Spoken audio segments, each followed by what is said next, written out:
Chemical hair டைக்கு bye சொல்லிட்டு natural hair டைக்கு ஹை சொல்லுங்க. அமோனியா சல்ஃபேட் பிபிடி இல்லாமல் தயாரிக்கப்பட்ட ஜிகே நேச்சுரல்ஸோட நேச்சுரல் பிளாக் ஹேர் டை. ஈரானை வெனிசுலா அதிபரை தூக்கின மாதிரியோ இல்லை மற்ற நாடுகளில் ஆட்சி மாற்றங்களை எடுத்துகிட்டு வந்துட்டு யூனிசை நிறுவன மாதிரியோ அங்கெல்லாம் பண்ண முடியாது. அவ்வளோ ஈஸி இல்லை. கிட்டத்தட்ட 4500 6000 ஏவுகணைகள் ஈரானிடம் இருக்குது. மெசேஜ் சும்மா சரமாரியாக அடின்னு அடிப்பாங்க. சரி, அமெரிக்கா இப்போ இராணுவத்தை அவங்க குவிக்கும் போது எந்த நாட்டிலேருந்து இவங்க ஆப்ரேஷன் பண்ணுறாங்களோ, அதாவது தாக்குதல் பண்ணுறாங்களோ, அந்த நாட்டில் இருக்கக்கூடிய அமெரிக்காவோட பேஸை தளவாடங்களை ஈரான் தாக்காதா? இஸ்ரேல் இதுக்கு சாதகமாக இல்லை, யுஏஇ சாதகமாக இல்லை. அங்கே இருக்கக்கூடிய எல்லா அரபு நாடுகளும் இப்போ ஈரான் கூட சண்டையை விரும்பலை. ஸோ ஈரானில் ஆட்சி மாற்றம் ஏற்படுது, இந்தியா எப்படி அதை ஏற்றுக்கொள்ள முடியும்? அது மாதிரி நான் என்ன சொல்கிறேன், ஒரு ஆட்சி மாற்றம் என்பது யூஎன்னின் அங்கீகாரத்தோடு நடந்தால் அது சரி. யூஎன் இது அங்கீகரிக்குதா? யூஎன் மேண்டேட் இருக்கா? செக்யூரிட்டி கவுன்சில்னு ஒன்று இருக்குது. அது பொம்மை கவுன்சிலா இல்லை செக்யூரிட்டி கவுன்சிலான்னு தெரியல. வாழ விடுன்ற அந்த அடிப்படை தத்துவத்தையே புறந்தள்ளிய நாடுகள் தான் இந்த ஐரோப்பிய நாடுகள். அந்த ஐரோப்பிய நாடுகளோட எச்சிலும் மிச்சமும் தான் அமெரிக்காவோட கொள்கை. ஹிஸ்புல்லா என்ன சொல்லியிருக்கு? ஹிஸ்புல்லா நான் தப்பி தவறி நீ ஈரான் மேலே கையை வச்சேன்னா நான் தலையிட வேண்டிய கட்டாயம் ஏற்படும். ஆனால் ஹிஸ்புல்லாவை தாக்கு பிடிக்கிற தைரியமும் தெம்பும் திராணியும் இவங்களுக்கு இருக்கா? சரி, இஸ்ரேலுக்கு நான் தாட் டிஃபென்ஸ் சிஸ்டம் கொடுக்குறேன், ஆன்டி மிசைல் டிஃபென்ஸ் சிஸ்டம், அவங்களோட அயன் டோமோட இன்னும் சூப்பரானது நான் கொடுக்குறேன் அமெரிக்கான்னு சொல்லுவான். இஸ்ரேலோட சைஸுக்கு ஈரான் ஒரே சரமாரியா ஒரு 100 ஏவுகணையை விட்டா என்ன பண்ண முடியும்? இந்த எல்லையை நீங்கள் அந்த பார்டர் லைன் அந்த இதை நீங்கள் தாண்டினீங்கன்னா, ஈரானை தாக்குனீங்கன்னா இதோட விளைவுகள் பயங்கரமாக இருக்கும். இது இன்னொரு உலகப்போருக்கு வழிவகுக்குன்னு சொல்லியிருக்கோம். ரெடியா? ட்ரம்ப் ரெடியா?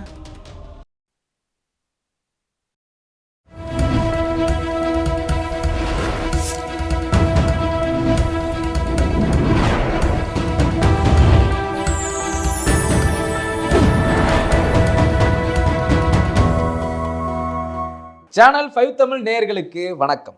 இந்த நேர்காணலில் நம்மோடு இணைந்திருப்பவர் டிஃபென்ஸ் அனாலிஸ்ட் திரு நிரஞ்சன் அவர்கள். வாருங்கள், அவரோடு பேசுவோம். சார் வணக்கம். வணக்கம் ஜெயந்த். ஈரானை சுற்றி வளைத்திருக்கிறது அமெரிக்காவுடைய அந்த கப்பல் படை. இவங்க ஒரு பக்கம் இந்த விமானம் தாங்கிய கப்பல்லாம் வந்தாலுமே ஈரான்ல என்ன ஒரு ஒரு ஓவியம் வரையப்பட்டிருக்குன்னா, காற்றை விதைத்தால் சூறாவளியை தான் அறுவடை செய்யணும் அப்படின்ற ஒரு வாசகத்தையும் எழுதி அங்கே அந்த கப்பலில் அப்படி ரத்தங்கள் சொட்டி கிடக்கிற மாதிரி, விமானங்கள் விழுந்து கிடக்கிற மாதிரி ஒரு இமேஜ் அந்த சுகத்தில் வரைஞ்சிருந்தாங்க. ஈரான் நேரடியாக சொல்கிற செய்தி என்னன்னா, இங்கே வந்தீங்கன்னா இதான் நடக்கும் அப்படின்னு அமெரிக்காவுக்கு ஒரு துணிச்சலாக ஒரு செய்தியை சொல்ல முடியுதுன்னா, ஈரான் அப்போ ஏதோ ஒரு மிகப்பெரிய ஒரு ஆயுத பலத்தோடு தான் இருக்குதா? என்ன காரணம் அப்படி சொல்கிறதுக்கு? ஈரான் ஒன்றும் இவங்க நினைக்கிற மாதிரி ரொம்ப சின்ன நாடு இல்லை. மொத்த மேற்காசியாலேயே பெரிய நாடு ஈரான். மக்கள் தொகையிலையும் 9 கோடி மக்கள் தொகை கொண்ட நாடு. அதில் பெரும்பாலானவர்கள் பர்ஷியர்கள், ஷியா பர்ஷியன்ஸ். அதுக்கப்புறம் குர்த் இனத்தை சேர்ந்தவர்கள் இருக்காங்க, ஹசாரா இனத்தை சேர்ந்தவர்கள் இருக்காங்க, பல்வேறு இனக்குழுக்களை சேர்ந்தவர்கள் இருக்கிறார்கள். அப்படி இருந்தாலும் கூட ஈரானோட மொத்த மக்கள் தொகை இவங்க நினைக்கிற மாதிரி சும்மா அப்படி தள்ளி விட்டு உள்ளே போயிட்டு அடிச்சுட்டா அடி வாங்கிட்டு உட்காந்துருக்கிற மக்கள் தொகை இல்லை. எல்லா எண்ணெயும் அங்கேருந்து வர எண்ணெய் எல்லாம் ஸ்ட்ரெயிட்ஸ் ஆஃப் ஹார்முஸை தாண்டி தான் வந்தாகும். ஆமாம், ஈரான் நினச்சா மொத்த அந்த மேற்காசியாலேருந்து வரக்கூடிய எல்லா எண்ணெயும் தார்க்க முடியும். கிட்டத்தட்ட 4500 6000 ஏவுகணைகள் ஈரானிடம் இருக்கிறது. மெசேஜ் சும்மா சரமாரியா அடின்னு அடிப்பாங்க. இது இல்லாமல் இப்போ லேட்டஸ்டாக டெஸ்ட் பண்ணியிருக்கிற மெசைல் 10,000 கிலோமீட்டர் வரைக்கும் போகக்கூடிய மெசைல்.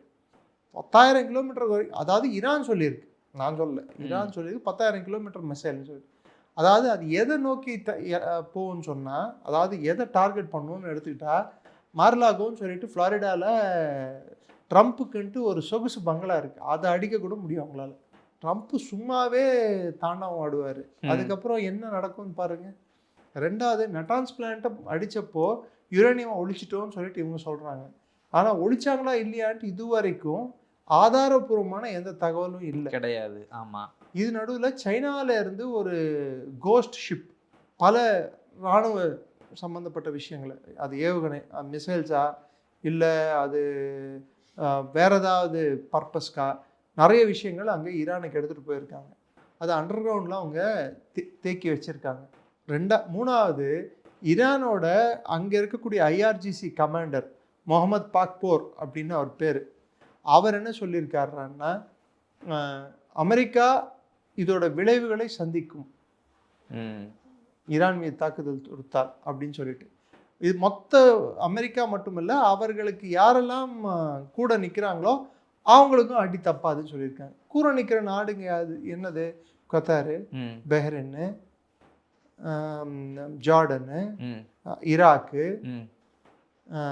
திரும்பி எடுத்துக்கிட்டோம்னா சவுதி, இந்த நாடுங்க எல்லாம் நம்ம பக்கத்தில் ஒன்று இருக்காது. அது ரெண்டும் கேட்டான், அது எங்கே போகும்னு சொல்ல முடியாது. காசு கொடுத்தா எதுக்கு வேணாலும் மாரடிக்கிற கூட்டம் அது. அதுக்கு நான் அப்புறம் வரேன். நல்ல ஃப்ளோவில் போகும்போது விட்டுருங்க, ஒரு ஸ்பீட் பிரேக் மாதிரி. பாகிஸ்தானை பற்றி எனக்கு திசை திருப்பிட்டீங்கன்னா திரும்பி அவனை திட்டுறதுக்கு எனக்கு நேரமே பத்தாது. திட்டி எனக்கும் போர் அடிச்சிருச்சு, கேட்குறவங்களுக்கும் போர் அடிச்சிடும். ஸோ இவ்வளோ நாடுகள் இருக்குது, இதையும் டார்கெட் பண்ணுவாங்க. அவங்களுக்கு பேஸ் இருக்குங்கெல்லாம். ஆல்ரெடி அமெரிக்காங்க ஒரு 30,000 இராணுவ வீரர்களை மெரைன்ஸை வச்சுருக்காங்க. இப்போது 20,000 இன்னும் எக்ஸ்ட்ராவாக எடுத்துகிட்டு வர போகிறாங்க, 50,000 பேர். 50,000 இல்லாமல் ஒரு 10 கப்பல்ல இருந்து 15 கப்பல்கள் இருக்குது. F-15 ரக விமானங்கள் அங்கே வந்திருக்கு. எல்லாம் இருக்கட்டும், எல்லாம் பண்ணட்டும். ஆனால் ஈரானை வெனிசுவேலா அதிபரை தூக்கின மாதிரியோ, இல்லை கடாஃபியை தூக்கின மாதிரியோ, இல்லை சதாம் ஹுசைனை தூக்கின மாதிரியோ, இல்லை மற்ற நாடுகளில் ஆட்சி மாற்றங்களை எடுத்துகிட்டு வந்துட்டு யூனிஸை நிறுவன மாதிரியோ அங்கெல்லாம் பண்ண முடியாது. அவ்வளோ ஈஸி இல்லை. ஈரானில் இருக்கக்கூடிய, நான் ஏற்கனவே இதுக்கு முன்னாடியே சொல்லியிருக்கேன், 3 விஷயங்கள் அங்கே உடைந்தால் மட்டும்தான் ஈரானை உடைக்க முடியும். ஒன்று கிளர்ஜி, அதாவது அவங்களோட ஷியா 12 ஷியாஸ்ன்னுவாங்க. அந்த 12 ஷியாஸோட தலைமை அந்த கூட்டமைப்பு இருக்குது பாருங்கள், தலைவர்களோட கூட்டமைப்பு, மத குருக்களோட கூட்டமைப்பு, அது உடையணும். அயத்துல்லாஸோட அந்த அமைப்போ உடைக்கணும், அதில் பிரிவினை எடுத்துகிட்டு வரணும். 2வது ஐஆர்ஜிசி உடையணும், ரெவல்யூஷனரி கார்ட்ஸ். 3வது தொழிற்சங்கங்கள் உடையணும். கொழுந்து விட்டு எரியுது எல்லாம் கத்துனாங்க. நான் அப்பயே சொன்னேன்னா இதை அடக்கிடுவாங்க அப்படின்னு சொல்லிட்டு. ஆமாம், அது தகுந்த போல் அடக்கிட்டாங்க. சரி, அமெரிக்கா இப்போ இராணுவத்தை அவங்க குவிக்கும் போது எந்த நாட்டிலேருந்து இவங்க ஆப்ரேஷன் பண்ணுறாங்களோ, அதாவது தாக்குதல் பண்ணுறாங்களோ, அந்த நாட்டில் இருக்கக்கூடிய அமெரிக்காவோட பேஸை தளவாடங்களை ஈரான் தாக்காதா? இஸ்ரேல் இதுக்கு சாதகமாக இல்லை, யுஏஇ சாதகமாக இல்லை, கத்தார் சாதகமாக இல்லை, பஹ்ரைன் சாதகமாக இல்லை, ஜார்டன் சாதகமாக இல்லை. அங்கே இருக்கக்கூடிய எல்லா அரபு நாடுகளும் இப்போ ஈரான் கூட சண்டையை விரும்பலை. இது தேவையற்ற சண்டையாக பார்க்குறாங்க. அவங்க நாட்டிலேருந்து போகக்கூடிய எண்ணெய்க்கு இது ஒரு பெரிய பிரச்சனையாக பார்க்குறாங்க. இதால் லாபம் அடையக்கூடிய நாடு யாருன்னு பார்த்தீங்கன்னா புட்டின் சார் அவர்கள் தான். அதே புட்டின் அவங்களோட கிரெம்லினோட அதிகாரப்பூர்வமான செய்தி தொடர்பாளர் டிமிட்ரி பெஸ்கோவ், அவர் என்ன சொல்லியிருக்காரு, இந்த எல்லையை நீங்கள் அந்த பார்டர் லைன், அந்த இதை நீங்கள் தாண்டினீங்கன்னா, ஈரானை தாக்குனீங்கன்னா இதோட விளைவுகள் பயங்கரமாக இருக்கும், இது இன்னொரு உலகப்போருக்கு வழிவகுக்குன்னு சொல்லியிருக்காங்க. ரெடியா? ட்ரம்ப் ரெடியா? எத்தனை இடத்துல தான் அவர் போயிட்டு சண்டையை வலிப்பார்? நண்பனையும் சண்டைக்கு வலிக்கிறாரு, பகைவனையும் சண்டைக்கு வலிக்கிறாரு, நட்பு நாடுன்னு சொல்கிற நாட்டு கூடயும் பிரச்சனை பண்ணுறாரு. உதாரணத்துக்கு இன்னைக்கு கொரியா, நான் சொல்றது வடகொரியா இல்லை, தென்கொரியா, அது மேலே 25% வரி விதிச்சிருக்காரு. கனடா மேலே 50% வரி விதிப்பேன்னு சொல்லிட்டு பயமுறுத்துறாரு. ஆமாம், அதையும் கொண்டு வரணும்ல அமெரிக்கா கீழே. எத்தனை பேர், அதாவது இது அமெரிக்காவோட போர்களாகவும் அமெரிக்காவோட வரி விதிப்பா, இல்லை ட்ரம்ப்போட தனிப்பட்ட போரா, ட்ரம்ப்போட தனிப்பட்ட வரி விதிப்பா? இல்லை, ட்ரம்ப் இவ்வளவு வேலைகளை செய்தாலுமே இப்போ யூஎன்ல ஒரு தீர்மானம் கொண்டு வந்தாங்க ஈரானுக்கு எதிராகன்னு சொல்லிட்டு, அதை இந்தியா பார்த்தீங்கன்னா ஆதரிக்கலையே. ஈரானுக்கு எதிராக கொண்டு வரது ஆதரிக்கலைன்னா அப்போ ஏதோ ஒரு சம்திங், அந்த சம்திங்கை தான் போன வாட்டி உங்களுக்கு நான் 26 நான் விலைக்கு சொன்னேன். ஆமாம், நம்மளுக்கு யார் இன்ஃபர்மேஷன் கொடுத்தாங்க, இந்தியாவில் பாகிஸ்தான் நடக்கக்கூடிய அந்த சதி வேலைக்கு அதை முறியடிக்கிறதுக்கு யார் முன்கூட்டியே நம்மளுக்கு ஜனவரி மாதம் நம்மளுக்கு 16-17 தேதிகள் வாக்கில் நம்மளுக்கு இங்கே செய்தி வந்தது. இது மாதிரி இந்தந்த அவங்களுக்கு கோயில், அவங்க ஒரு இஸ்லாமிய நாடாக இருந்தால் கூட கோயில் அட்டாக் நடந்தால் நடந்துட்டு போகுதுன்னு விட்டுற வேண்டியது தானே அவங்க. ஆனால் அவங்க என்ன பண்ணாங்க, அதுதான் ஒரு உண்மையான முஸ்லீமுக்கும் நான் கழுத மேலே வந்தேன்னா குதிரை மேலே வந்தேன்னு தெரியாத, நான் அரபும் இல்லை இந்தியனும் இல்லைன்னு சொல்லிட்டு அவன் ஐடென்டிட்டியை தேடிட்டு இருக்கிற பாகிஸ்தானுக்கு இருக்கிற வித்தியாசம். ஈரானியர்கள் அவர்களோட வரலாற்றை இன்னும் மறக்கல. அவங்க இன்னும் அவங்களோட நியூ இயர் நவரோஸ் தான், பார்சீக நியூ இயர் தான் அவங்க new year, Persian new year. அவங்க கலாச்சாரம் பார்சீகம், மதம் இஸ்லாம், அதில் வழிபாட்டு முறை ஷியா வழிபாட்டு முறை. பாகிஸ்தானு இப்போ சவுதி அரேபியா அவங்க அரபிகள், மதம் இஸ்லாம், அதில் சுன்னி வஹாபிக்கள் அவங்க. பாகிஸ்தானு நீ எதுல வந்த? கழுத மேல ஏறி வந்தியா குதிரை மேல ஏறி வந்தியா? யாருன்னு உங்களுக்கு புரியாம இருக்கிற நாடு பாகிஸ்தான். அதனால அவங்க பண்ணக்கூடிய தாக்குதலுக்கு முன்கூட்டியே நமக்கு தகவல் தெரிவித்தது யாருன்னா ஈரானோட உளவு அமைப்பான விவேக். ஸோ ஈரான்ல ஆட்சி மாற்றம் ஏற்படுது, இந்தியா எப்படி அதை ஏற்றுக்கொள்ள முடியும்? அது மாதிரி நான் என்ன சொல்றேன், ஒரு ஆட்சி மாற்றம் என்பது யுஎன் அங்கீகாரத்தோடு நடந்தால் அது சரி. யுஎன் இது அங்கீகரிக்குதா? யுஎன் மேண்டேட் இருக்கா? செக்யூரிட்டி கவுன்சில் ஒன்று இருக்கு, அது பொம்மை கவுன்சிலா இல்லை செக்யூரிட்டி கவுன்சிலான்னு தெரியல. அமெரிக்கா கூப்பிட்ட உடனே உள்ளே ஐயான்னு கை தூக்குவானுங்க போல இருக்கு எல்லாரும். அவங்க என்ன பண்ணிட்டு இருக்காங்க? சரி, இன்னைக்கு யுஎனுக்கு என்ன வேல்யூ இருக்கு? யுஎனுக்கு என்ன அங்கீகாரம் இருக்கு? இன்னும் சொல்ல போனா America WHO world health organisation விட்டு வெளியே வந்துட்டாங்க. அது கொடுக்க வேண்டிய தொகை நிலுவையில் இருக்கு. $260 மில்லியன் இன்னும் கொடுக்கணும், அமெரிக்கா கொடுக்கணும். நம்ம லோக்கல்ல சொல்லணும்னா மஞ்சள் கடுதாசி கொடுத்துட்டு வந்திருக்காங்க. ஓ, இவ்வளவு தொகை நிலுவையில் இருக்கு, இவங்க தர வேண்டியது. பேங்க் கடன் கட்டாம எனக்கு கடன் கட்டுறதுக்கு என்கிட்ட காசு இல்லை போ அப்படின்னு சொல்றது யோக்கிய மாதிரி. இதே பணத்தை கட்டாம வெளில போறேன்னா இது என்ன கதை? இது அதுதான் ட்ரம்ப். இதுல வேற எனக்கு கொரோனா டயத்துல நீ முன்னாடியே கொரோனா அது சொல்லலை நீ என்கிட்ட இப்படின்னு வேர்ல்டு ஹெல்த் ஆர்கனைசேஷன் இவர் கோச்சுக்கிறாரு ட்ரம்ப். சரி, கோச்சுக்கிட்ட நீ கொடுக்க வேண்டிய தொகையை நீ கொடுக்க வேண்டியது தானே. சரி, மற்ற 30 அமைப்புகள், அதுல யூஎன் டெவலப்மெண்ட் ஃபண்டுன்னு ஒன்று இருக்கு. அது வளரும் நாடுகள், குறிப்பிட்ட ஆப்பிரிக்க நாடுகள்ல குழந்தைகளோட படிப்புக்கும் அவங்களோட சுகாதாரத்துக்கும் செலவு பண்றதுக்கு. அதே ஆப்பிரிக்காவை சுரண்டுறதுக்கு உங்க வெள்ளையின மக்கள் என்னென்ன அட்டூழியம் பண்ணீங்க, இன்னும் சுரண்டுறதுக்கு எவ்வளவு பிளான் போட்டுட்டு இருக்கீங்க? மோடி உள்ள வந்துட்டாரு. மோடி இல்லை, சைனாவும் வந்துருக்கு, மோடியும். ஏங்க நான் என்ன சொல்றேன், வாழ விடுன்ற அந்த அடிப்படை தத்துவத்தையே புறந்தள்ளிய நாடுகள் தான் இந்த ஐரோப்பிய நாடுகள். அந்த ஐரோப்பிய நாடுகளோட எச்சிலும் மிச்சமும் தான் அமெரிக்காவோட கொள்கை. அமெரிக்கான்றது என்ன? ஒரு காலத்துல ஐரோப்பால இருந்து மைக்ரேட் ஆகி வந்தவங்க, இன்னும் சொல்ல போனா அங்கிருந்து தஞ்சத்துக்காக வந்தவன், ஓடி வந்தவன், பிழப்பு தேடி வந்தவன் தான் ஐரோப்பாவில் செட்டில் ஆனவன். ஆஸ்திரேலியா பீனல் காலனி, அது பேரே பீனல் காலனி தான். அதாவது குற்றம் செஞ்சவங்க எடுத்துட்டு போய் ஒரு ஓப்பன் சிறையில், அதாவது திறந்த வெளி சிறைன்னு சொல்லிட்டு ஆஸ்திரேலியா உருவாக்குனாங்க. ஏதோ அங்கே சில வளங்கள் கிடைச்ச உடனே இன்னைக்கு நாங்கெல்லாம் கல்ச்சர்டு அப்படின்னா, உங்க வரலாறு எத்தனை வருஷம் வரலாறு? 500 வருஷம், 600 வருஷம். அதுக்கு முன்னாடி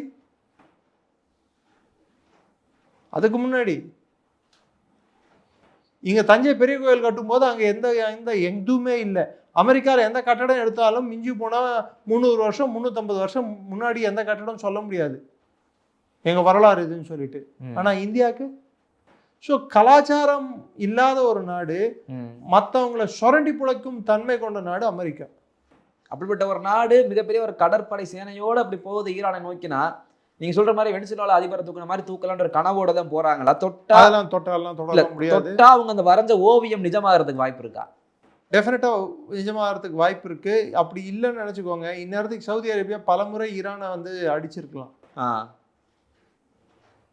அங்க இருக்கிற அரபு நாடுகள்ல ஒரே ஒரு நாடு மட்டும்தான் ஈரான் கூட நேரடியாக மோதல்ல ஈடுபட்ட நாடு. யாரு? ஈராக். ஆமா, அவங்களால கூட ஈரானை ஜெயிக்க முடியல. ஏன்? டர்க்கி இன்னைக்கும் அமெரிக்காவோட நேட்டோல ஆலியா இருக்கிற டர்க்கியே கூட இத்தனை பொருளாதார தடைகள் இருந்தாலும் ஈரான் கூட எண்ணெய் வர்த்தகம் செஞ்சுட்டு தானே இருக்கு. ஷிஃப்ட்டுக்குள்ளேயே வராம பண்ட பரிமாற்றம் செஞ்சுக்கிற மாதிரி வர்த்தகம் பண்ணிட்டு தானே இருக்காங்க. ஏன்னா அவங்க பயம் அவங்களுக்கு. குர்து இன மக்களை வந்து ஈரான் வந்து கட்டுப்பாட்டில் வச்சிருக்கு. ஒரு ஒரு குறிப்பிட்ட சதவீதம் வந்து குர்து இன மக்கள் வந்து 80 லட்சம் பேர் இன்னும் இருக்காங்க ஈரான்ல. நாளைக்கு அவங்க எல்லாம் எங்க போவாங்க? ஒரு போர் மூண்டுது, ஈரான்ல ஆட்சி கவிழ்ந்தது, ஐஆர்ஜிசி உடஞ்சிருச்சு. அப்ப இந்த மக்கள் எல்லாம் அகதிகளா எதை நோக்கி போவாங்க? டர்க்கியை நோக்கி போவாங்களா? பக்கத்து அண்டை நாடுகள் எல்லா நாடும் ஈராக்கை நோக்கி போவாங்களா? மாலிக் அல் நூரின்னு நினைக்கிறேன் இப்போ புதுசா ஈராக்கோட பிரதமரா தேர்ந்தெடுக்கப்பட்டுள்ளவர். அவர் வெளிப்படையாவே சொல்லியிருக்காரு, எங்களுக்கு இன்னொரு பக்கம் வந்து சிரியால வந்து யார் ஐசிஸை உருவாக்குனாங்களோ, யார் ஐசிஸ் என்ற பேரில் வந்து வந்தாங்களோ, இன்னைக்கு அவங்க தான் சிரியால ஆட்சியாளர்களா இருக்காங்கன்னு சொல்லியிருக்காங்க. அப்போ நெக்ஸ்ட் ஒரு பக்கம் என்ன ஹிஸ்புல்லா என்ன சொல்லியிருக்கு? ஹிஸ்புல்லா வந்து நான் வந்து தப்பி தவறி நீ ஈரான் மேல கையை வச்சேன்னா நான் வந்து தலையிட வேண்டிய கட்டாயம் ஏற்படும். ஹிஸ்புல்லா முன்ன மாதிரி அவ்வளோ பலமான அமைப்பா இல்லையான்றது அப்பாற்பட்ட பிரச்சனை. ஆனா ஹிஸ்புல்லா வந்து தாக்கு பிடிக்கிற தைரியமும் தெம்பும் திராணியும் இவங்களுக்கு இருக்கா? சரி, இஸ்ரேலுக்கு நான் தாட் டிஃபென்ஸ் சிஸ்டம் கொடுக்குறேன், ஆன்டி மிசைல் டிஃபென்ஸ் சிஸ்டம், அவங்களோட அயன் டூமோட இன்னும் சூப்பரானது நான் கொடுக்குறேன் அமெரிக்கான்னு சொல்லுவான். இஸ்ரேலோட சைஸுக்கு ஈரான் வந்து ஒரே சரமாரியா ஒரு 100 ஏவுகணையை விட்டா என்ன பண்ண முடியும்? நிறுத்த முடியுமா? இஸ்ரேலே இந்த போருக்கு சாதகமா இல்லையே. ஆமா, அங்க இருக்கிற எந்த நாடும் இந்த போரை விரும்பல.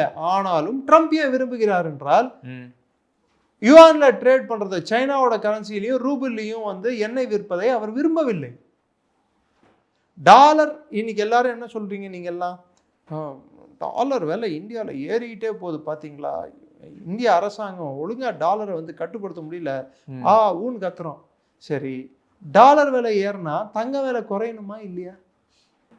ஏன் டாலர் வந்து டாலரும் தங்கமும் வந்து தனித்தனியா நிக்குது சார். ஒரு காலத்துல தங்கத்து விலை வந்து டாலரை வச்சு மதிப்பிட்டு இருந்தாங்க. நிக்சன் காலத்துல வந்து டாலருக்கும் தங்கத்துக்கும் இருந்த அந்த பிணைப்பை முறிச்சிட்டாங்க. அதுக்கு பதிலாக டாலருக்கும் எண்ணெய்க்கும் இருந்த பிணைப்பை ஏற்படுத்தினாங்க. இன்னைக்கு டாலருக்கும் எண்ணெய்க்கும் இருக்கிற பிணைப்பும் உடஞ்சிருச்சு, டாலருக்கும் தங்கத்துக்கும் இருக்கிற பிணைப்பும் உடஞ்சிருச்சு. இன்னைக்கு தங்க விலை உயர்ந்துட்டு இருக்கு, டாலர் விலையும் உயர்ந்திருக்கு. ஆனால் டாலர் விலை உயர்றது ஒவ்வொரு 10 ஆண்டுகளுக்கும் 33% வரைக்கும் உயரக்கூடும் என்பது அடிப்படை தத்துவம். எவ்ரி 10 இயர்ஸ்க்கு 33% டாலர் அதிகமா. ஆனால் தங்கம் 5 வருஷத்துல 1 லட்சத்தை தாண்டி இருக்கே. இதுக்கு அர்த்தம் என்ன? உலகம் மெதுவா டாலரை விட்டு தங்கத்துக்கு போயிட்டு இருக்காங்க. தங்கம் வாங்க ஆரம்பிச்சிருக்காங்க, வெள்ளி வாங்குறாங்க. இந்தியா இந்த வருஷம் மாத்திரம் 16,000 டன்ல இருந்து 18,000 டன் வெள்ளி வாங்கியிருக்கு. தேவையே 5,000 இருந்து 7,000 டன் தான். அப்ப எக்ஸ்ட்ரா வெள்ளி ஏன் வாங்கிட்டு இருக்கோம்? ரிசர்வ் ஏன் டாலர் வாங்கிட்டு இருக்கோம்? டொனால்ட் ட்ரம்ப் புதுசா $10 பில்லியன் இது பாண்டு, டாலர் பாண்ட் அடிச்சிருக்காரு. யாருமே டாலர் பாண்டை வாங்குறதுக்கு ரெடியா இல்லை. ஏன் டென்மார்க் மேல இவ்வளவு கோபம்? ஃபெட்ரிக்சன் அவங்களோட ஜனாதிபதி, அவங்க மேல ஏன் இவ்வளவு கோபம்? ஏன்னா ஓராண்டு காலமாக ஸ்வீடனும் டென்மார்க்கும் இவங்க எல்லாம் வந்து என்ன பண்ணிட்டு இருந்தாங்க பாத்தீங்கன்னா, டாலரை வந்து சந்தையில வித்துட்டு இருந்தாங்க, டாலர் வேணான்னு சொல்லிட்டு. ஸோ டாலர் வெளியில புழக்கம் அதிகமாக அதிகமாக அமெரிக்கா அடிக்கிற நோட்டுக்கு வேல்யூ என்ன ஆகும்? குறைந்துடும், காகிதமாகிடும். அதுதானே இப்போ ட்ரம்ப்புக்கு பெரிய பிரச்சனையாகவும் அச்சுறுத்தலாகவும் இருக்கு. இல்லை, நீங்கள் சொல்லுவ நாடுகளை எல்லாம் பார்க்கும்போது இந்த டாலருக்கு எகென்ஸ்ட் எந்தெந்த நாடுகள் முடிவு எடுத்ததோ அது எல்லாம் தான் அடுத்தடுத்து கார்னர் பண்ணிட்டு இருக்காங்க. அதுதான் நடக்குது. ஏன் பொறுமையா இருக்குன்ற பிரிக்ஸ் பொசுக்குன்னு இறக்கிற வேண்டியதான்றேன் டக்குன்னு. அதுவும் பண்ணிட்டோமே, சிபிடிசி களத்தில் இறக்கிற சென்ட்ரல் பேங்க் டிஜிட்டல் கரன்சி, அது பேரு. ஆர்பிஐ, சைனாவோட சென்ட்ரல் பேங்க்கு, பிரேசிலோட சென்ட்ரல் பேங்க், ரஷ்யாவோட சென்ட்ரல் பேங்க், இவங்க எல்லாம் அதுக்குன்ட்டு ஒரு விலை நிர்ணயிச்சு அவங்க ட்ரேட் எல்லாம் டிஜிட்டல் கரன்சி மூலமாவே பண்ணிக்கலாம் அப்படின்னு சொல்லிட்டு இப்போ ஒரு இதை ஸ்டார்ட் பண்ணியிருக்காங்க. ஆல்ரெடி யூ கூட போடுற அக்ரிமெண்ட்ல யூபிஐ வந்து யூரோப்பியன் யூனியன்ல அமல்படுத்தப்படும். ஆமா, ஆல்ரெடி பிரான்ஸ்ல அமல்ல இருக்கு, ஜப்பான்ல அமல்ல இருக்கு. விசா கார்டு காணாம போயிடும், மாஸ்டர் கார்டு காணாம போயிடும். ஆல்ரெடி ட்ரம்ப்பே அதை காணாம ஆகிட்டாரு. ஸோ டாலர் இருக்கிற வரைக்கும். ரெண்டாவது, ட்ரம்ப்புக்கு மிகப்பெரிய பயம், அமெரிக்கா எக்கெடு கெட்டு போனாலும் ட்ரம்ப்புக்கு கவலை இல்லை. அவரோட செல்வம் போயிடுமே. ஆமா, வருஷத்துக்கு 13,000 12,000 கோடி என்னமோ பார்த்தேன் அவரோட அந்த இன்கமே. சொத்து இந்தியாவில் மாத்திரம் 1,70,000 ரூபாய், ஐ மீன் $1,70,000 வரி கட்டுறாரு. 1,70,000 அவரோட பிஸ்னஸ் வந்து வரி கட்டிட்டு இருக்காரு ட்ரம்ப். மொத்த ஐரோப்பால அவர் வங்கிகள் கிட்ட இருந்து வாங்கி அவர் நடத்துற பிசினஸோட வேல்யூ மாத்திரம் $800 மில்லியன். ஆனா இவர் ஆக்சுவலா திவாலாயிட்டு வந்தவர் தானே சார் இவர்? திவாலாயிட்டு வந்தாரு, திரும்பி இந்த காலகட்டத்துல அவரோட செல்வம் ஏறி இருக்கு. இப்போ திரும்பி டாலர் வந்து எங்க திவால் ஆயிடுச்சுன்னா இவரும் சேர்த்து திவால் ஆயிடுவாளோ அப்படின்னு சொல்ற பயம் வந்துருச்சு. அந்த பயத்தின் வெளிப்பாடு தான் ஒவ்வொரு நாடா போய் டார்கெட் பண்றது. இதுல சில நாடுகள் வெளிப்படையாவே இதை பேசுற நாடுகள் உண்டு, பேசாம சைலண்டா வேலையை பார்க்குற நாடுகளும் உண்டு. அதுல குறிப்பிட்டு சொல்ல வேண்டிய நாடு இந்தியா. இது வரைக்கும் நம்ம வாயை திறந்து எதுவுமே அமெரிக்காவுக்கு பேசல. பேசுறதெல்லாம் ஒன் சைடா அவங்களே பேசிட்டு இருக்காங்க. இன்னைக்கு கூட யூரோப் அந்த கண்ட்ரி கூட ஐரோப்பிய நாடுகளோட அந்த ஒப்பந்தம் போடுறோம். போட்டவொடனே ட்ரம்ப் அங்கேருந்து முதல் செய்தி அவர் தானே சொல்றாருன்னா, நாங்கள் ரஷ்ய எண்ணெய்கள் வாங்கினால அவங்க மேலே தடை வரி விதிச்சான், நீங்கள் அது மாதிரி விதிக்க வேண்டியது போய் வந்துட்டு ஒப்பந்தம் போடுறீங்க, எங்களுக்கு விருப்பமே இல்லைன்னு சொல்லி ட்ரம்ப் தான் முதல் செய்தி இந்த ஒப்பந்தம். ஏன்னா அவரோட லாஸ் யூரோப்போட கெயின். ஆனா அது கண்டுக்கவே இல்லை போல அவங்க யாருமே. ஏங்க 27 நாடு இருக்குங்க யூரோப்பிய யூனியன்ல.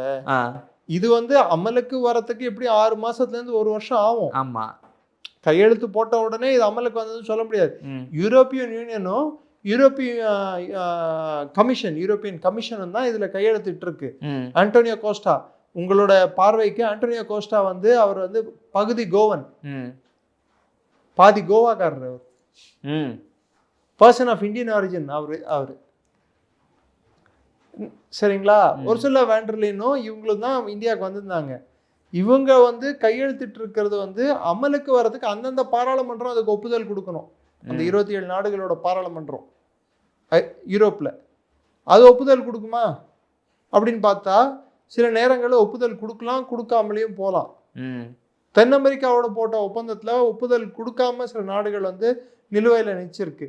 ஏன் இந்த டீல் சைன் பண்றதுக்கே 20 ஆண்டுகளுக்கு மேல வந்து நெகோசியேஷன் நடந்திருக்கு, அதாவது பேச்சுவார்த்தை நடத்தியிருக்கோம்.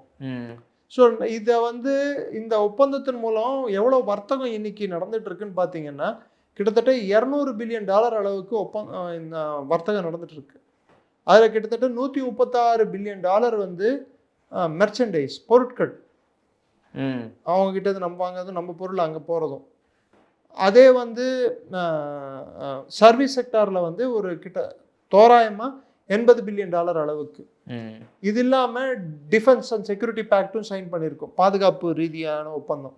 அதை எடுத்து பார்த்தோம்னா அது ஒரு $80 பில்லியன். ஸோ அடுத்த 10 ஆண்டுகளில் நாம் வந்து கிட்டத்தட்ட $500 பில்லியன் அளவுக்கு ஐரோப்பிய யூனியன் கூட நம்ம வர்த்தகம் செய்ய முடியும். ஐரோப்பிய யூனியனோட மொத்த மக்கள் தொகை கிட்டத்தட்ட 1 பில்லியன் மக்கள், இந்தியா அதுக்கு மேலே. ஐரோப்பிய யூனியனோட மொத்த பொருளாதாரம் வந்து தோராயமா ஒரு $20 ட்ரில்லியன். இந்தியாவோட பொருளாதாரம் வந்து 4 ட்ரில்லியன். ஸோ மொத்த இந்த ஒட்டுமொத்த பொருளாதாரத்தோட அளவுகோல் எடுத்து பார்த்தோம்னா சராசரியா 25 ட்ரில்லியன். இது உலக பொருளாதாரத்துல ஒரு மிகப்பெரிய பகுதி. இன்னொரு பக்கம் பார்த்தீங்கன்னா சைனா கூட போய் அவங்க வந்து ஒப்பந்தம் போட முடியாது, ஒப்பந்தம் போடக்கூடிய சூழ்நிலையும் இல்லை.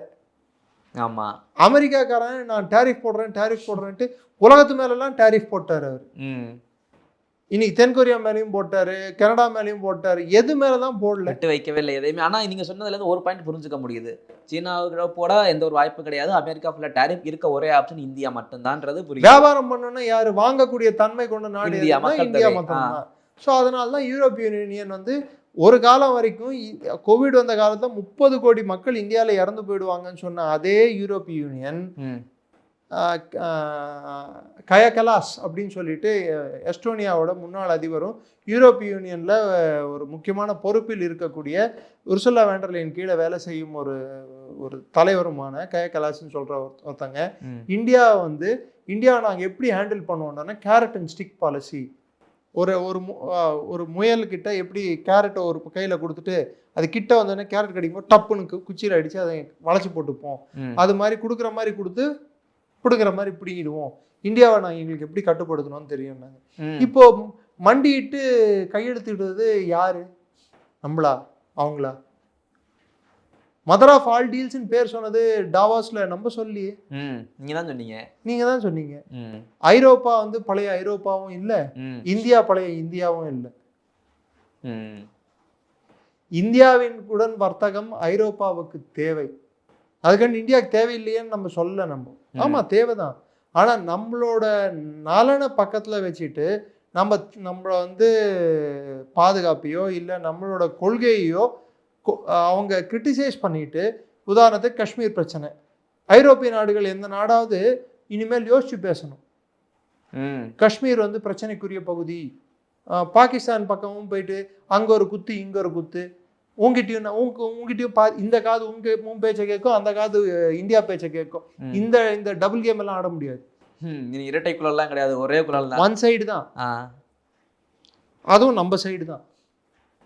இஷ்டம் இருந்தா வா வா, இங்க வந்தா உனக்கு வியாபாரம் கிடைக்கும், அங்க போனா திருவோடு கிடைக்கும். திருவோடா வியாபாரமா?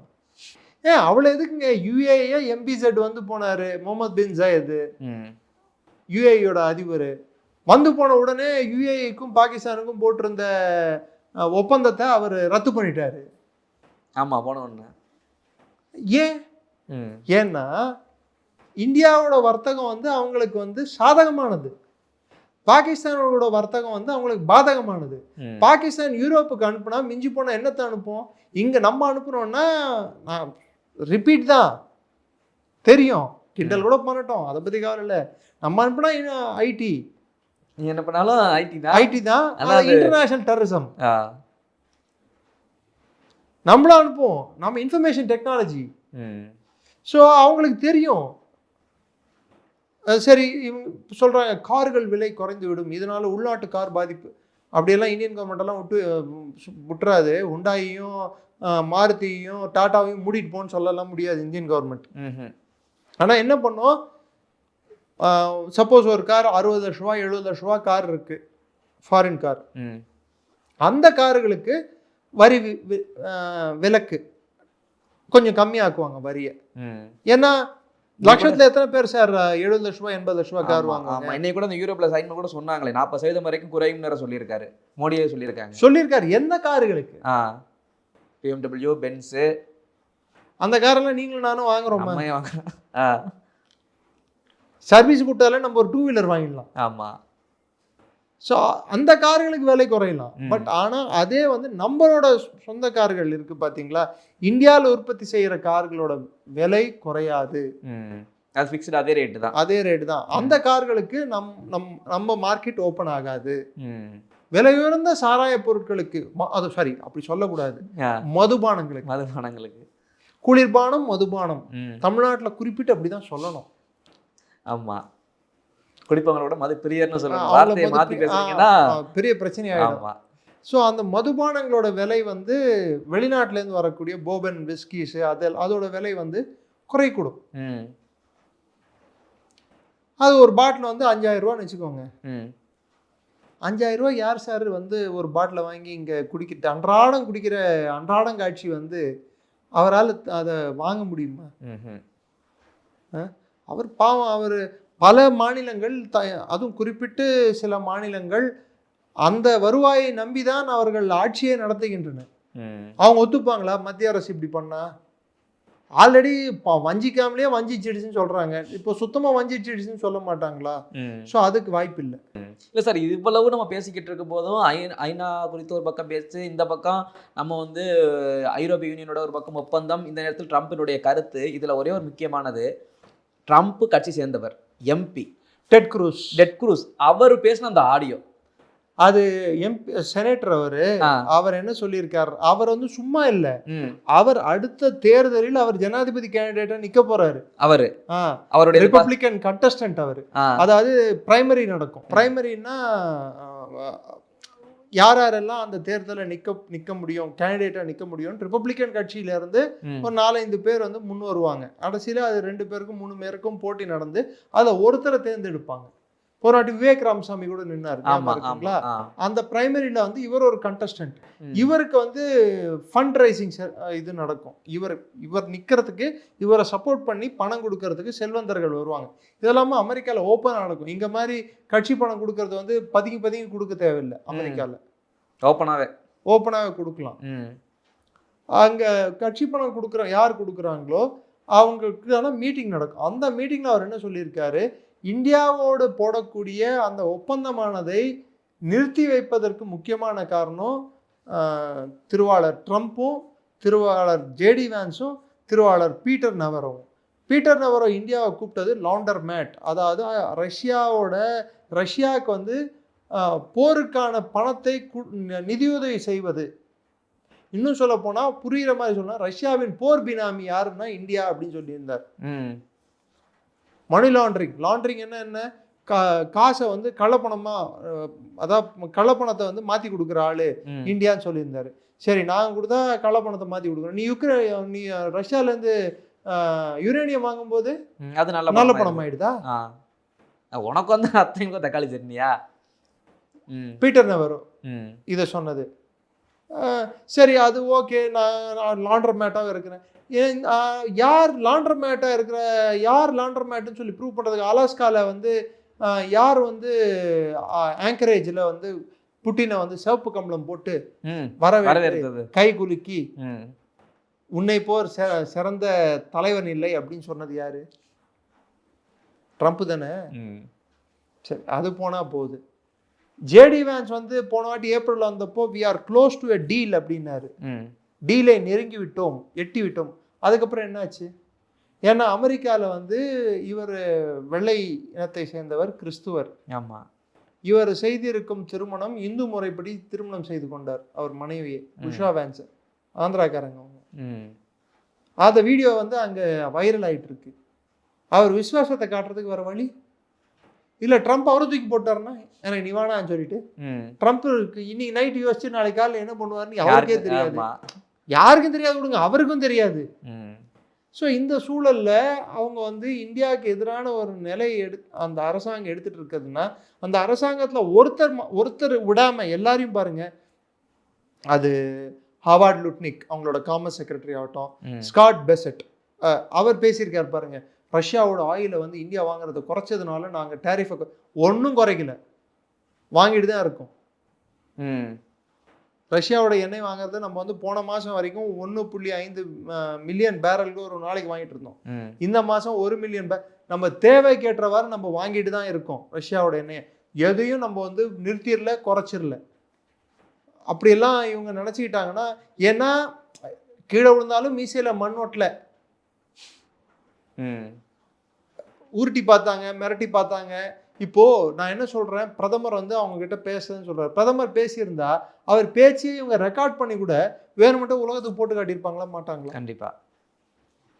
அவர் பேசாது மே கமின் அப்படின்னு சொல்லி கேட்டாருட்டி ஒரு ட்ரம்ப் அவர் மே கமின் அப்படின்னு அந்த மூஞ்சி வச்சுட்டு சொன்னாரு. நான் சொல்றது கரெக்டுங்களா? பிரதமர் 4 முறை அவர் ஃபோன் காலை தவிர்த்திருக்கார்.